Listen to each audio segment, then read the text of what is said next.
Welcome. Today we're reading the chapter Heart of the Jungle of the novel The Son of Tarzan. Now sit tight and let's get into it. It was still dark when the Honourable Morrison Baines set forth for the trysting place. He insisted upon having a guide, saying that he was not sure that he could find his way back to the little clearing.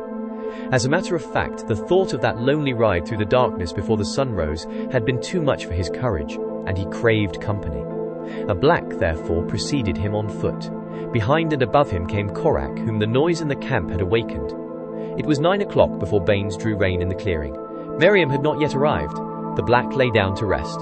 Baines lolled in his saddle. Korak stretched himself comfortably upon a lofty limb, where he could watch those beneath him without being seen.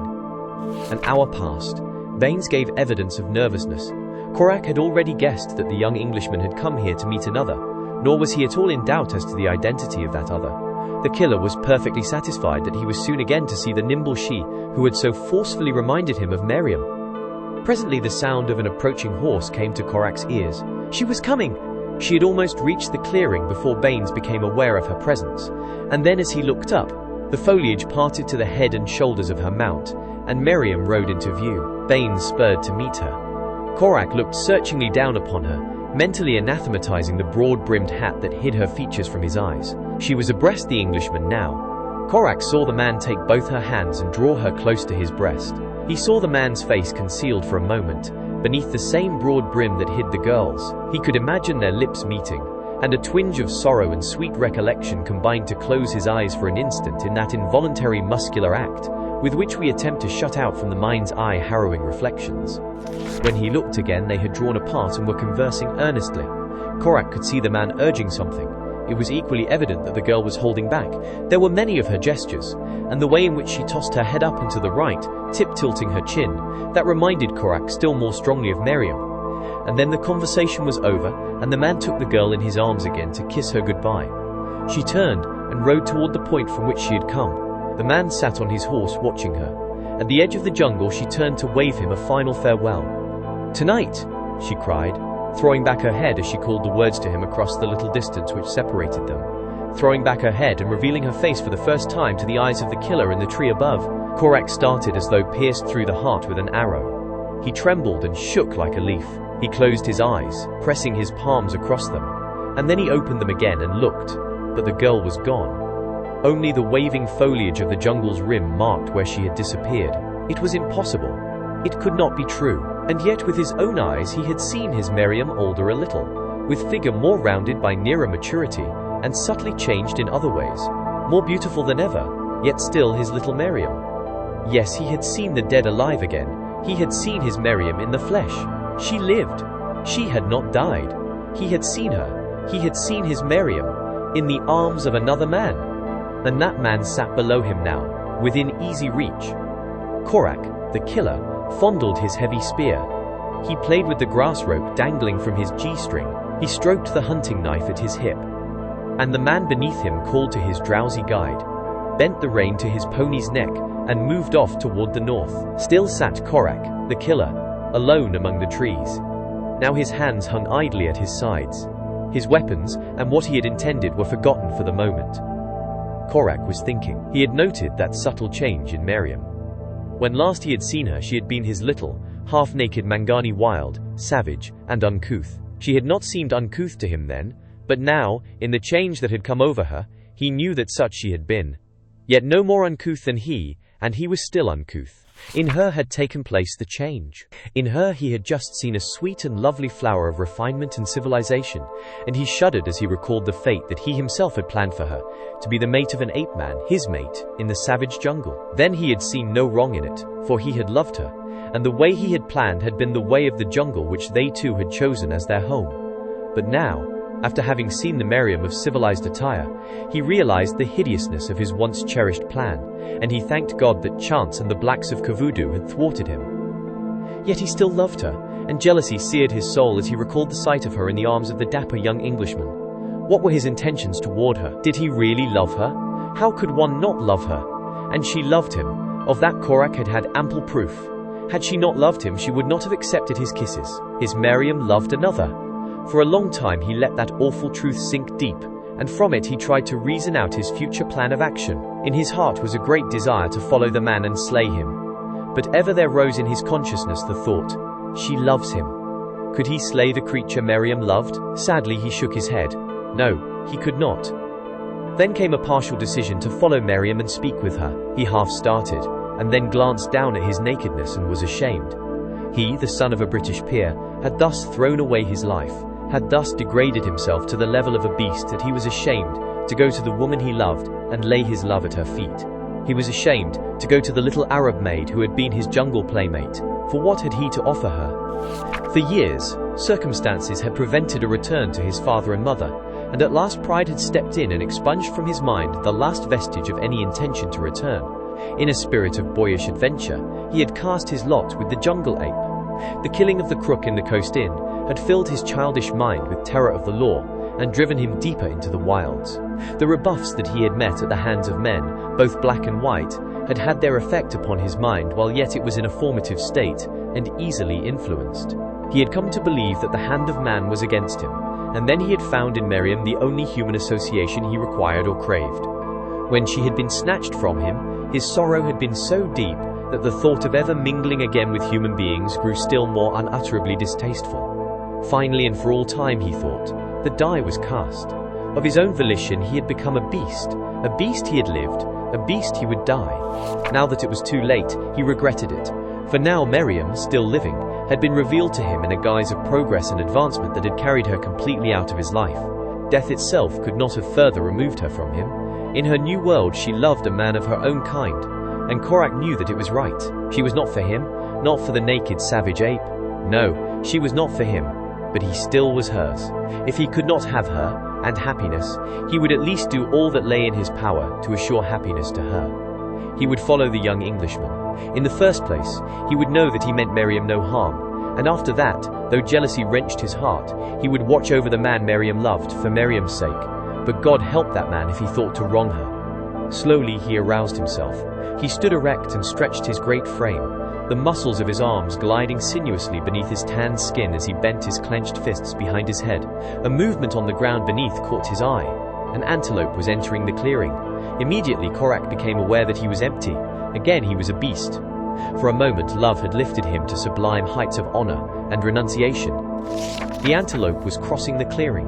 Korak dropped to the ground upon the opposite side of the tree, and so lightly that not even the sensitive ears of the antelope apprehended his presence. He uncoiled his grass rope. It was the latest addition to his armament, yet he was proficient with it. Often he traveled with nothing more than his knife and his rope. They were light and easy to carry. His spear and bow and arrows were cumbersome, and he usually kept one or all of them hidden away in a private cache. Now he held a single coil of the long rope in his right hand, and the balance in his left. The antelope was but a few paces from him. Silently, Korak leaped from his hiding place, swinging the rope free from the entangling shrubbery. The antelope sprang away almost instantly. But instantly too, the coiled rope with its sliding noose flew through the air above him. With unerring precision it settled about the creature's neck. There was a quick wrist movement of the thrower. The noose tightened. The killer braced himself with the rope across his hip, and as the antelope tautened the singing strands in a last frantic bound for liberty, he was thrown over upon his back. Then, instead of approaching the fallen animal as a roper of the western plains might do, Korak dragged his captive to himself, pulling him in hand over hand, and when he was within reach, leaping upon him, even as Sheeta the panther might have done, and burying his teeth in the animal's neck while he found its heart with the point of his hunting knife. Recoiling his rope, he cut a few generous strips from his kill and took to the trees again, where he ate in peace. Later he swung off in the direction of a nearby waterhole, and then he slept. In his mind, of course, was the suggestion of another meeting between Miriam and the young Englishman that had been borne to him by the girl's parting. Tonight, he had not followed Miriam, because he knew from the direction from which she had come, and in which she returned, that wheresoever she had found an asylum, it lay out across the plains, and not wishing to be discovered by the girl he had not cared to venture into the open after her. It would do as well to keep in touch with the young man, and that was precisely what he intended doing. To you or me, the possibility of locating the Honourable Morrison in the jungle after having permitted him to get such a considerable start might have seemed remote, but to Korak it was not at all so. He guessed that the white man would return to his camp, but should he have done otherwise, it would be a simple matter to the killer to trail a mounted man accompanied by another on foot. Days might pass, and still such a spoor would be sufficiently plain to lead Korak unfalteringly to its end, while a matter of a few hours only left it as clear to him as though the makers themselves were still in plain sight. And so it came that a few minutes after the Honourable Morrison Baines entered the camp to be greeted by Hansen, Korak slipped noiselessly into a nearby tree. There he lay until late afternoon, and still the young Englishman made no move to leave camp. Korak wondered if Merriam were coming there. A little later, Hansen and one of his black boys rode out of camp. Korak merely noted the fact. He was not particularly interested in what any other member of the company than the young Englishman did. Darkness came, and still the young man remained. He ate his evening meal, afterwards smoking numerous cigarettes. Presently he began to pace back and forth before his tent. He kept his boy busy replenishing the fire. A lion coughed, and he went into his tent to reappear with an express rifle. Again he admonished the boy to throw more brush upon the fire. Korak saw that he was nervous and afraid, and his lip curled in a sneer of contempt. Was this the creature who had supplanted him in the heart of his Merriam? Was this a man who trembled when Numa coughed? How could such as he protect Merriam from the countless dangers of the jungle? But he would not have to. They would live in the safety of European civilization, where men in uniforms were hired to protect them. What need had a European of prowess to protect his mate? Again the sneer curled Korak's lip. Hansen and his boy had ridden directly to the clearing. It was already dark when they arrived. Leaving the boy there, Hansen rode to the edge of the plain, leading the boy's horse. There he waited. It was 9 o'clock before he saw a solitary figure galloping toward him from the direction of the bungalow. A few moments later, Merriam drew in her mount beside him. She was nervous and flushed. When she recognized Hansen, she drew back, startled. Mr. Baines' horse fell on him and sprained his ankle, Hansen hastened to explain. He couldn't very well come, so he sent me to meet you and bring you to camp. The girl could not see in the darkness the gloating, triumphant expression on the speaker's face. We had better hurry, continued Hansen, for we'll have to move along pretty fast if we don't want to be overtaken. Is he hurt badly? Asked Merriam. Only a little sprain, replied Hansen. He can ride all right, but we both thought he'd better lie up tonight and rest, for he'll have plenty hard riding in the next few weeks. Yes, agreed the girl. Hansen swung his pony about, and Merriam followed him. They rode north along the edge of the jungle for a mile, and then turned straight into it toward the west. Merriam, following, paid little attention to directions. She did not know exactly where Hansen's camp lay, and so she did not guess that he was not leading her toward it. All night they rode, straight toward the west. When morning came, Hansen permitted a short halt for breakfast, which he had provided in well-filled saddlebags before leaving his camp. Then they pushed on again, nor did they halt a second time until in the heat of the day he stopped and motioned the girl to dismount. We will sleep here for a time and let the ponies graze, he said. I had no idea the camp was so far away, said Merriam. I left orders that they were to move on at daybreak, explained the trader, so that we could get a good start. I knew that you and I could easily overtake a laden safari. It may not be until tomorrow that we'll catch up with them. But though they traveled part of the night and all the following day, no sign of the safari appeared ahead of them. Merriam, an adept in jungle craft, knew that none had passed ahead of them for many days. Occasionally she saw indications of an old spoor, a very old spoor, of many men. For the most part they followed this well-marked trail along elephant paths and through park-like groves. It was an ideal trail for rapid traveling. Merriam at last became suspicious. Gradually the attitude of the man at her side had begun to change. Often she surprised him devouring her with his eyes. Steadily the former sensation of previous acquaintanceship urged itself upon her. Somewhere, sometime before she had known this man. It was evident that he had not shaved for several days. A blonde stubble had commenced to cover his neck and cheeks and chin, and with it the assurance that he was no stranger continued to grow upon the girl. It was not until the second day, however, that Merriam rebelled. She drew in her pony at last and voiced her doubts. Hansen assured her that the camp was but a few miles further on. We should have overtaken them yesterday, he said. They must have marched much faster than I had believed possible. They have not marched here at all, said Merriam. The spoor that we have been following is weeks old. Hansen laughed. Oh, that's it, is it? He cried. Why didn't you say so before? I could have easily explained.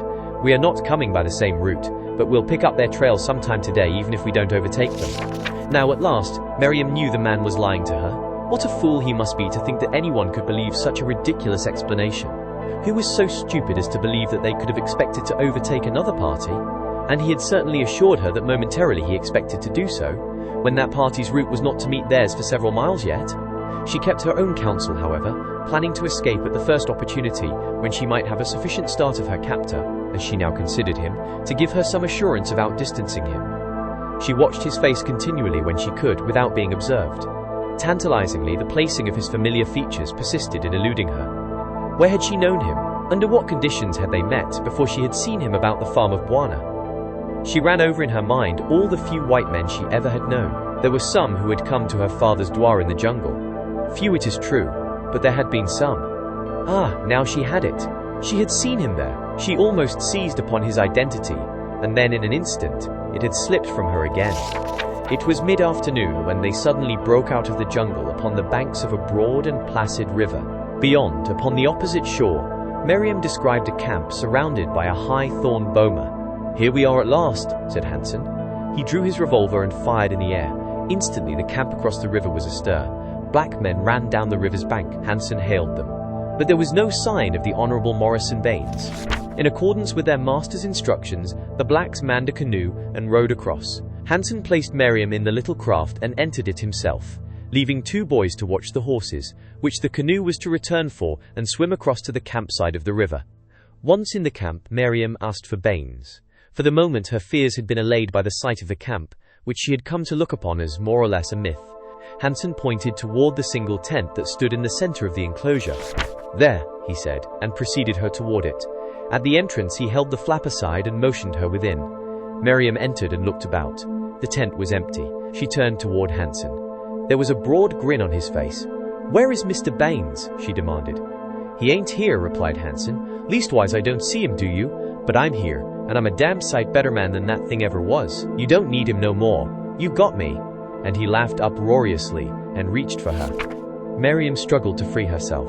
Hansen encircled her arms and body in his powerful grip and bore her slowly backward toward the pile of blankets at the far end of the tent. His face was bent close to hers. His eyes were narrowed to 2 slits of heat and passion and desire. Miriam was looking full into his face as she fought for freedom, when there came over her a sudden recollection of a similar scene in which she had been a participant, and with it full recognition of her assailant.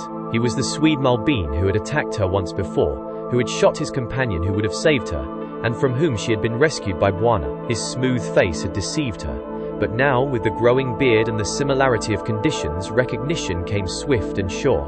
But today there would be no Buana to save her. Did you enjoy today's chapter of The Son of Tarzan? Why not subscribe and ring the bell?